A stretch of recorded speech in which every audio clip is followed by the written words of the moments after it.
한 기독교 연구소의 설문을 보니까 성도들이 성경 통독을 하다가 가장 많이 포기하는 구간이 레위기와 예언서라고 하더라고요. 특히 다니엘 같은 묵시록은 난해하고 무섭고 이해하기 힘들다는 이유로 읽다가 중간에 포기하는 사람들이 참 다반사라고 하더라고요. 저는 솔직히 이해합니다. 다니엘 설교를 준비하다 보니까 7장, 8장 넘어오니까 온통 꿈 얘기밖에 없는 거예요. 이게 무슨 얘기지? 설교하는 저도 어려운데 읽고 또 묵상하는 성도님들은 얼마나 어려우시겠어요. 오늘 우리가 펼친 다니엘 8장이 바로 그런 내용의 중심입니다. 내용을 보면 좀 당혹스러워요. 숫, 양, 숫, 염소 서로 들이받고 싸웁니다. 기괴한 작은 뿔 하나가 나타나 하늘의 별을 떨어뜨리고 또 거룩한 성소를 짓밟고 진리를 땅에 던져버리는 끔찍한 광경이 펼쳐지고 있습니다. 결국 성소는 파괴되고요, 진리가 무참히 짓밟히는 이 환상을 통해 하나님이 우리에게 주시는 메시지가 있다는 겁니다. 사랑하는 여러분, 꼭 기억하십시오. 오늘 본문은 단순히 고대 역사의 기록도 아니고요, 묵시문학의 특징을 살리려는 의도도 아닙니다. 이 환상은 바벨론 같은 세상을 살아가는 오늘의 우리 성도들이 결국 무엇을 붙들고 살아야 되는지, 역사의 진짜 주인이 누구이신지, 하나님의 놀라운 위로의 메시지가 담겨져 있는 말씀이에요.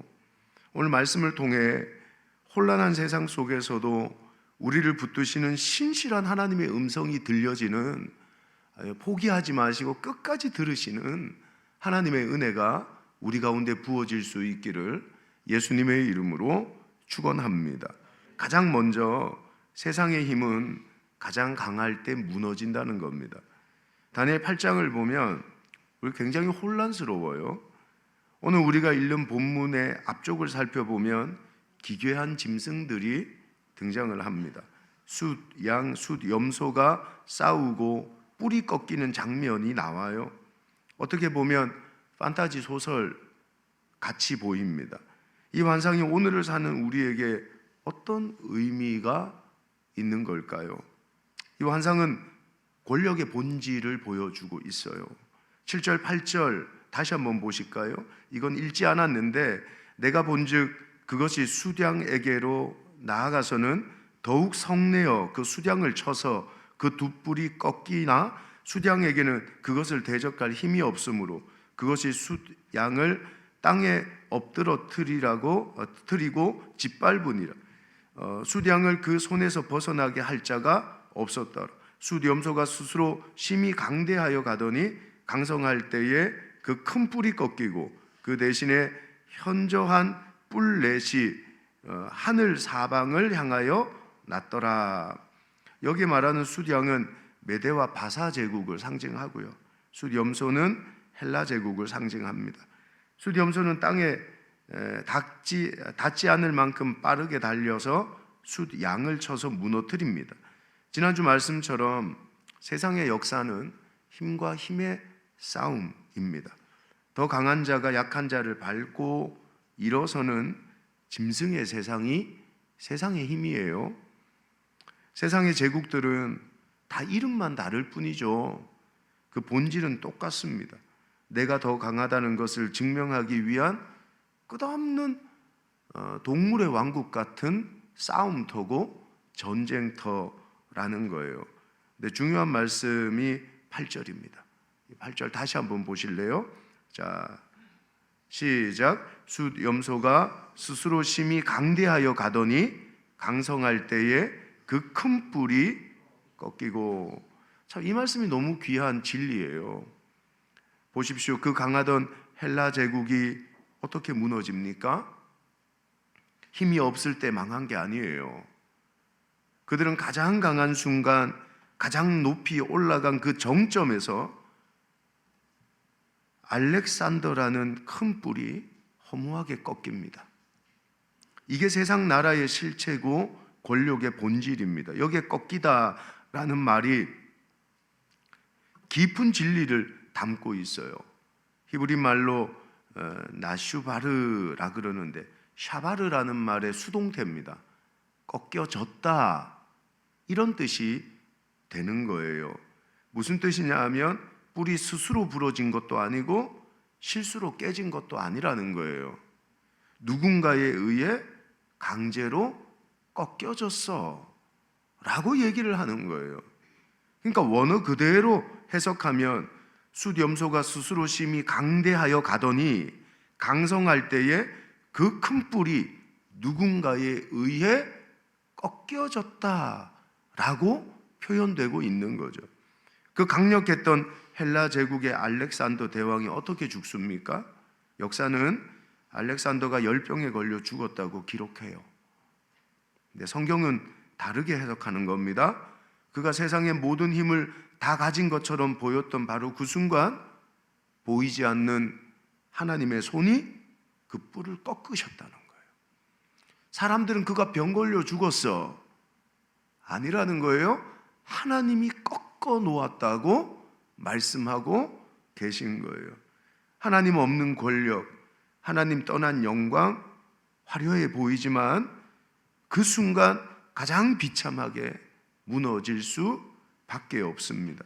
다니엘 2장 21절, 우리가 묵상했던 구절인데 한번 보시죠. 그는 때와 계절을 바꾸시며 왕들을 패하시고 또 왕들을 세우신다 라고 말씀하세요. 여기에 바꾸다, 패하다, 세우다, 이 놀라운 말씀 아닙니까? 하나님이 이 세상 모든 것의 주인이라는 거예요. 누가 바꿔요? 누가 그 왕을 세웠고 그 대통령을 패했어요?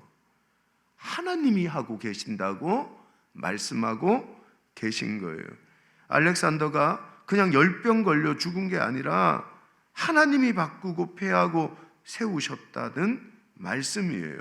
지금도 하나님이 이 세상을 당신의 계획대로 만들어가고 계신 줄 믿습니다. 그러니까 우리는 하나님 앞에 한없이 겸손해야 되는 거죠. 우리가 아무리 다 가진 것처럼 다 누리며 살아도 내가 다 할 수 있는 것처럼 생각해도 하나님 앞에 교만하면 그건 끝나는 거예요. 말씀 보세요. 하나님 무시하면 그 인생은 한순간이라고 오늘 성경이 도전하고 있는 거 아닙니까? 사랑하는 여러분, 우리가 사는 세상이 커 보이고 대단해 보여도 두려워하지 마십시오. 절대 영원하지 않습니다. 오직 하나님의 뜻만이 영원한 줄 믿습니다. 어떤 권력도 힘도 절대 이 세상의 주인이 될 수 없어요. 우리의 고백은 사람이 아니라 하나님이 주인이시라고 고백해야 되는 줄 믿습니다. 우리는 사라질 세상의 영광이 아니라 영원하신 하나님 나라의 소망을 가지며 사는 사람들이에요. 성도가 어떻게 살아야 될까요? 이제 다니엘이 1장 8절에서 뜻을 정했다는 표현을 왜 썼는지 아시겠죠?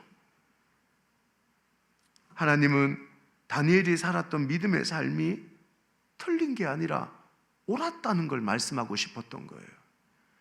하나님을 믿는 믿음의 삶이 바른 삶이고 그 삶이 옳은 거야. 지금도 우리에게 그 말씀을 하고 계시잖아요. 세상이 좋아 보이고 괜찮아 보여도 모든 역사의 주인이신 하나님 믿고 붙들고 사는 주의 종들 되시기를 예수님의 이름으로 축원합니다. 근데 진짜 무서운 놈은 따로 있어요. 그게 두 번째 내용인데요. 사단의 진짜 목표는 예배예요. 예배. 지금부터가 오늘 설교의 핵심입니다. 이 환상의 절정은 제국들의 싸움이 아닙니다. 드디어 작은 뿔 하나가 등장을 하는데 그게 9절 내용이거든요. 한번 읽어볼까요? 시작. 그중 한 뿔에서 또 작은 뿔 하나가 나서 남쪽과 동쪽과 또 영화로운 땅을 향하여 심히 커지더니, 작은 뿔은 역사적으로는 헬라 제국의 안티오쿠스 에피파네스라는 왕을 상징합니다. 참 악한 사람이었어요. 근데 이 작은 뿔은 단순한 세상 권력이 아니었어요. 얘가 했던 일이 뭐냐 하면 11절이라고 얘기합니다. 11절 말씀 읽어볼까요? 자, 시작. 또 스스로 높아져서 군대의 주제를 대적하며 그에게 매일 드리는 제사를 없애버렸고 그의 성소를 헐어버렸다. 말씀 보세요. 이 작은 뿔이 어떻게 합니까? 하늘 군대를 대적했습니다. 매일 드리는 제사를 없애버렸습니다. 하나님의 성소를 헐어버렸다고 이야기하는 겁니다. 여러분, 사탄의 목표는 분명합니다.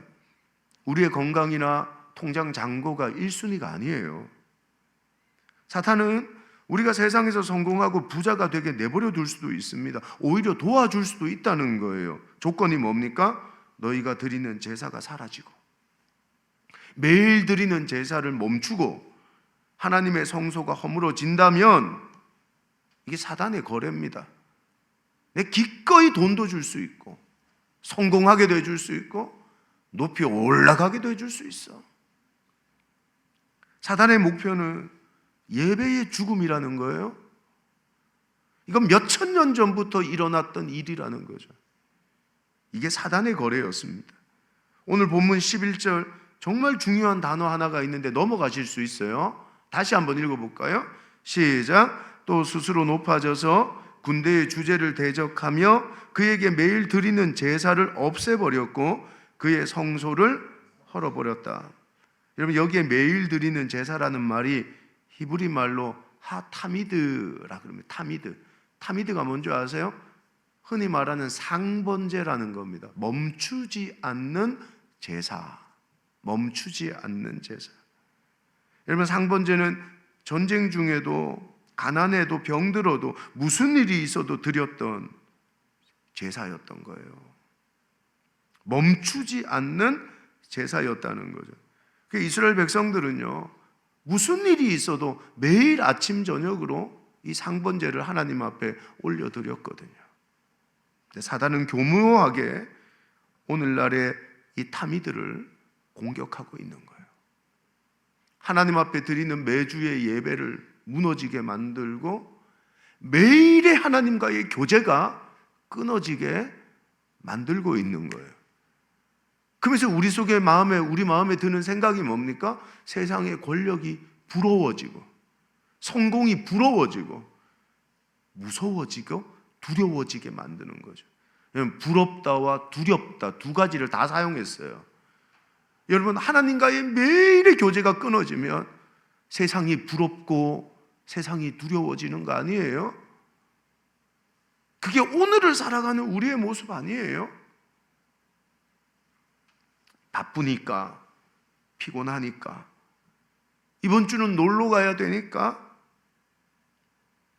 사랑하는 여러분, 어떤 성공이든 돈이든 그게 하나님을 향한 탐이들을 무너지게 한다면 그 영적 전쟁에서 비참하게 진 거예요.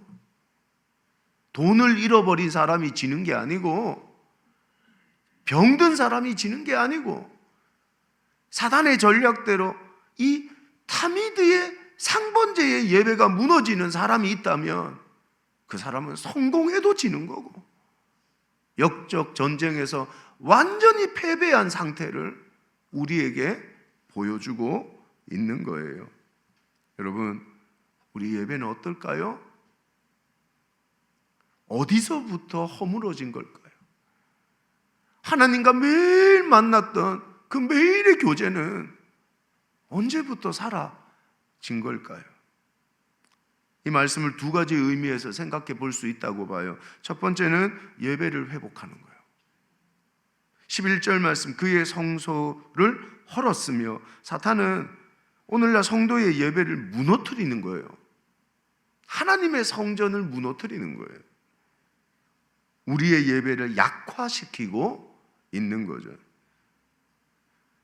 여러분, 예배는 해야 되고 해도 되고 안 해도 되는 선택이 아닙니다.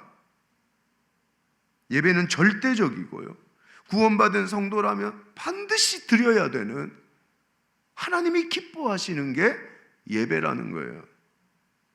지난 코로나 3년을 지나면서 예배의 중요성은 더 약화되어져 가죠. 근데 우리 신앙의 선배들은 철저하게 주일을 성수했고 예배했어요. 그게 오늘날의 한국교회를 만든 결과 아닙니까? 그 탄탄한 예배력 위에 하나님을 향한 구원받은 자들의 찬송과 예배 위에 하나님이 주셨던 축복 아닙니까? 여러분, 무너진 예배를 회복할 수 있기를 주님의 이름으로 축복합니다. 예배가 무너지기 전에 반드시 뭐가 무너질까요? 우리 중심과 마음이 무너지는 거예요. 그 별거 아니다. 돈 벌어야지, 성공해야지, 진급해야지. 마음이 무너지는 거예요. 오늘날 성도들의 마음이. 그리고 예배가 무너지게 되는 겁니다. 솔직히 예배 우습게 여긴 사람치고 잘된 사람 누가 있습니까? 왕이었던 사울이 잘 됩니까? 가인이 잘 됩니까? 근데 예배를 소중하게 여겼던 목동 다윗은 왕이 되고 방랑자 아브라함은 팔레스타인 최고의 갑부가 되잖아요. 그게 성경이 우리에게 보여주는 결과잖아요. 우리 자녀들에게 뭘 가르칩니까? 학원 열심히 가고 전교 1등하고 수능 막 만점 맞아서 정말 큰 축복은 하나님을 예배하는 능력인 줄 믿습니다. 그 예배를 회복하는 하나님 백성들이 되시기를 주님의 이름으로 축복합니다. 또 하나 뭐냐 하면 매일의 교제를 시작하는 겁니다. 다시 시작하는 거죠. 바쁜 일과든 피곤한 육체든 무너진 하나님과의 교제를 다시 열어가야 되는 겁니다. 11절에 매일 드리는 제사를 사도 바울은 어떻게 표현했을까요? 바울도 이런 표현을 하거든요. 로마서 12장 1절입니다. 읽어볼까요? 시작. 그러므로 형제들아 내가 하나님의 모든 자비하심으로 너희를 권하노니 너희 몸을 하나님이 기뻐하시는 거룩한 산 제물로 드리라. 이는 너희가 드릴 영적 예배니라. 하나님이 기뻐하시는 영적 예배는 일주일에 여기 한번 드리고 돌아가는 예배가 아니라 뭐라 그래요? 너희 몸을 하나님이 기뻐하시는 거룩한 산 제물로 드리라. 너희 삶을 드리라고 하나님이 오늘 우리에게 도전하고 있는 거 아닙니까? 이게 매일 드리는 제사잖아요. 우리의 삶을 드리는 제사. 여러분, 이 말이 타미드의 영적 교제입니다. 우리 삶에서 매일마다 하나님과 교제하는 삶을 만들어 가는 것이죠. 그래서 우리 신앙의 선배들은 매일의 교제를 위해서 그래서 주중 예배를 만들었던 것 같아요. 새벽 기도, 3일 예배, 금요 철야. 여러분, 주일 예배를 드리고 3일 만에 또 예배를 드리고 이틀 만에 또 금요일에 모이고 매일마다 새벽 기도회를 했습니다. 근데 아시잖아요. 오늘날의 상황이 여러분 이런 식의 주중 예배가 퇴색되는 상황이에요. 우리 삶이 너무 바쁜 일상 속에 매일 모일 수 있는 상황이 되지 않다는 걸 저도 알고 여러분도 느껴요. 그러나 형식은 바뀌지만 본질은 변하지 않는 거잖아요. 중요한 건 우리 신앙의 선배들이 매일마다 하나님을 만나는 예배를 소중하게 여겨 새벽 기도를 만들고 수요 예배를 만들고 금요 예배를 만들었는데 오늘의 상황은 녹록치가 않아요. 그렇다고 포기합니까? 매일의 하나님을 만나는 제사를 사단의 전략대로 무너뜨려야 되겠냐는 거예요. 아니잖아요. 오늘날의 가장 좋은 대안이 큐티입니다. 큐티. 여러분의 삶의 자리에서, 여러분의 가정에서 당신의 짜투리 시간들을 사용해서 하나님의 말씀을 묵상하고 그 말씀대로 살아가기로 결단하며 기도하고 그 노력조차도 잃어버린 성도가 사단의 전략에 넘어지지 않았다고 어떻게 말할 수 있냐는 겁니다. 사랑하는 여러분, 주중 예배를 안 나온다고 정죄하는 것도 아니고요. 왜 수요 예배를 안 나옵니까? 중직자들이. 그런 시대도 아닙니다. 제가 정말 드리고 싶은 말은, 사단의 전략은 하나님의 백성들이 매일마다 하나님을 만나는 교제를 깨트리고 무너뜨리는 것이라는 겁니다. 그 전략대로 무너져야 되겠습니까? 우리의 성소가 허물어져야 되겠습니까?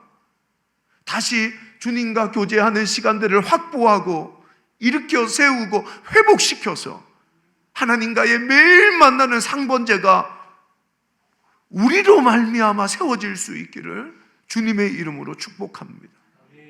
여러분, 사단은 지금도 공격하고 있어요. 너 바쁘잖아. 너 피곤하잖아. 너 급한 일이 있잖아.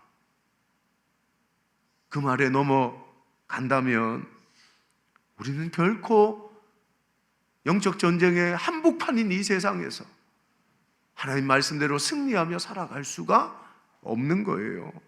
사랑하는 여러분, 우리의 싸움은 혈과 육의 싸움이 아닙니다. 오늘날 성도의 싸움은, 따라합시다, 예배의 싸움이다. 예배의 싸움입니다. 주일 한 번 드리는 예배의 싸움도 아닙니다. 더 중요한 매일의 삶 속에 드리는 타미드의 상번제의 싸움이라는 겁니다. 이제 우리는 이 참담한 영적 전쟁의 결말을 향해 나가게 되죠. 그게 세 번째 얘기입니다. 세 번째 얘기. 고난에는 반드시 끝이 있습니다. 성소는 짓밟히고 예배가 무너지는 이 끔찍한 상황을 보면서 다니엘이 하나님 앞에 질문합니다. 그게 13절 내용이에요. 읽어보면 그럽니다. 매일 드리는 제사와 망하게 하는 죄악에 대한 일과 성소와 백성이 내준바되며 짓밟힐 일이 어느 때까지 이를꼬? 뭐라는 겁니까? 하나님, 도대체 언제까지입니까? 언제까지 보고만 계실 겁니까? 그때 하나님이 아주 명확하게 대답해 주세요. 그게 14절이에요. 한번 읽어볼까요? 14절 하나님의 대답입니다. 시작. 그가 내게 이르되 2300주야까지니 그때에 성소가 정결하게 되리라. 하나님은 그때를 2300주야라고 말씀하셨어요. 이 숫자에 대한 신학적 해석이 분분하고 복잡합니다. 근데 이 말씀의 의도는 단순하고 명쾌하지 않습니까? 뭐라는 거예요? 끝이 있다는 거잖아요. 다니엘아, 끝이 있단다. 영원한 싸움이 아니란다. 악한 세력은 영원하지 않습니다. 하나님은 지금도 그들의 시간을 카운트다운 하고 계세요. 하나님이 허락하신 2300주야의 시간이 차면 하나님이 개입하십니다.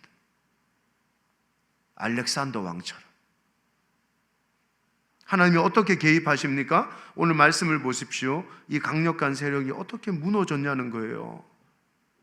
우리가 정치적으로, 경제적으로, 군사적으로 강해져서 세상을 이겼냐는 겁니다. 아니라는 거예요. 여러분, 이전 세대가 교회에 좀 잘못 가르친 게 이겁니다.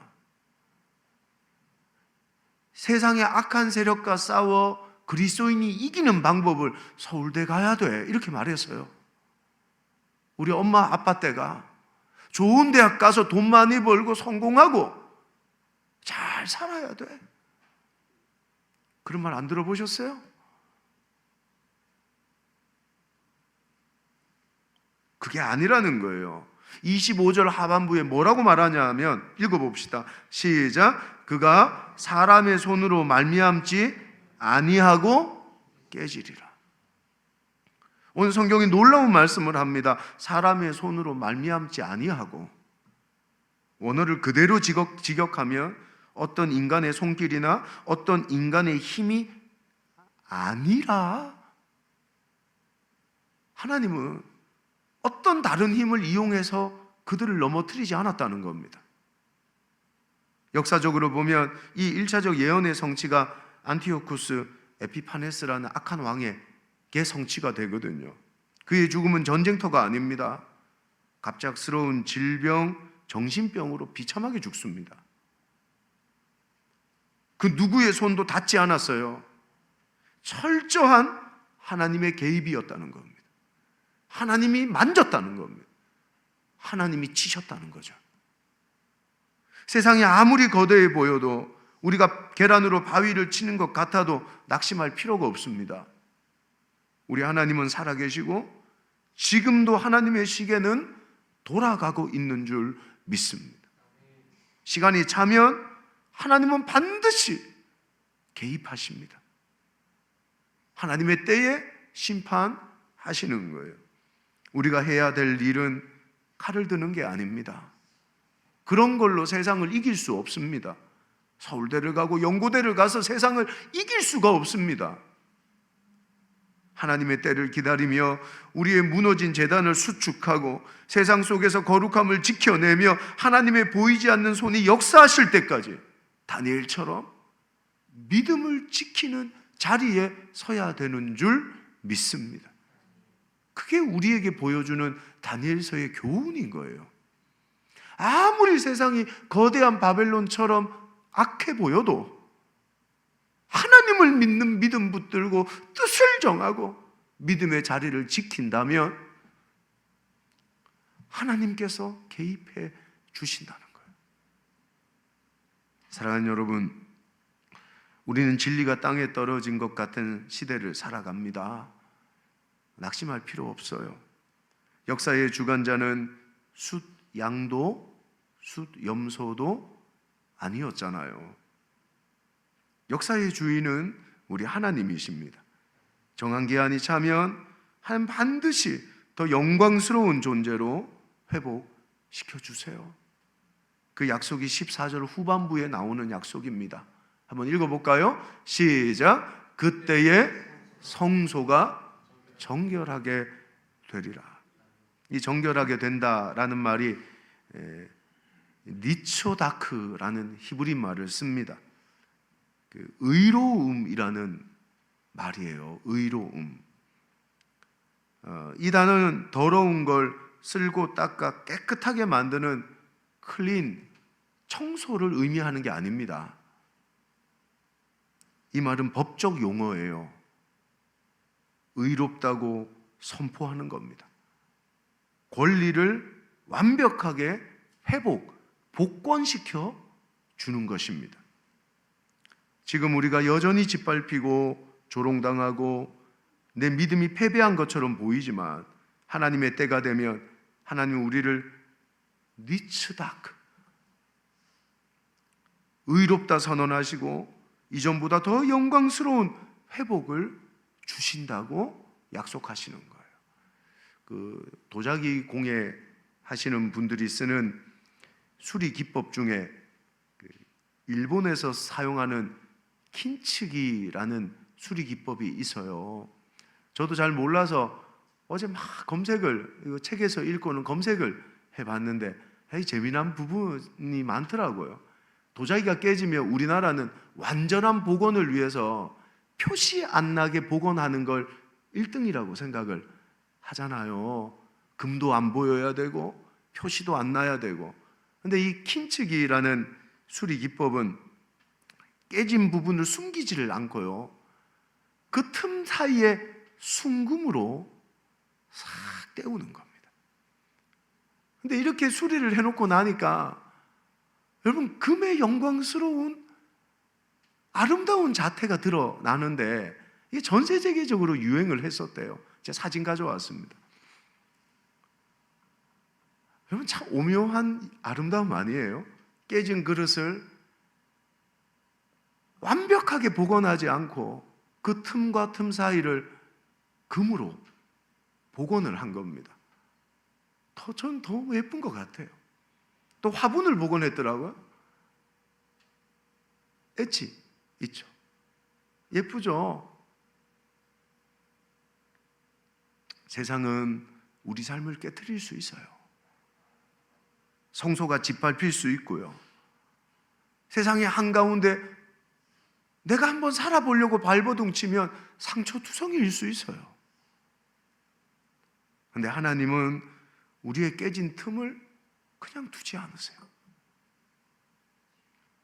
하나님의 은혜라는 황금으로 그 틈을 메워주시고요, 우리를 더 영광스러운 하나님의 사람으로 회복시켜 주십니다. 우리가 깨진 걸 부끄러워할 필요가 없어요. 감추지 말고 있는 모습 그대로 하나님 앞에 나오시면 정한 기한이 차고 하나님의 때가 되면 영광스러운 하나님의 모습으로 복원하고 회복시켜 주시겠다는 그분의 약속이 은혜의 황금으로 여러분을 새롭게 만들어 가시는, 더 새롭고 영광스러운 자리에 세워주시는 하나님의 역사가 우리 속에 부어지게 될 줄 믿습니다.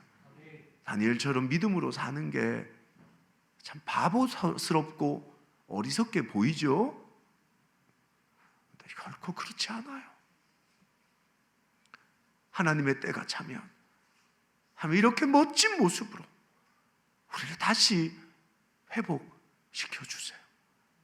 하나님의 은혜를 사모하며 오늘도 힘들지만 이 어려운 세상 속에서 뜻을 정하고 믿음으로 살아내는 우리의 삶을 후회하지 말고 끝까지 주님의 때가 이르는 그 순간까지 하나님을 믿는 믿음으로 승리하는 하나님 백성들이 되시기를 주님의 이름으로 축원합니다.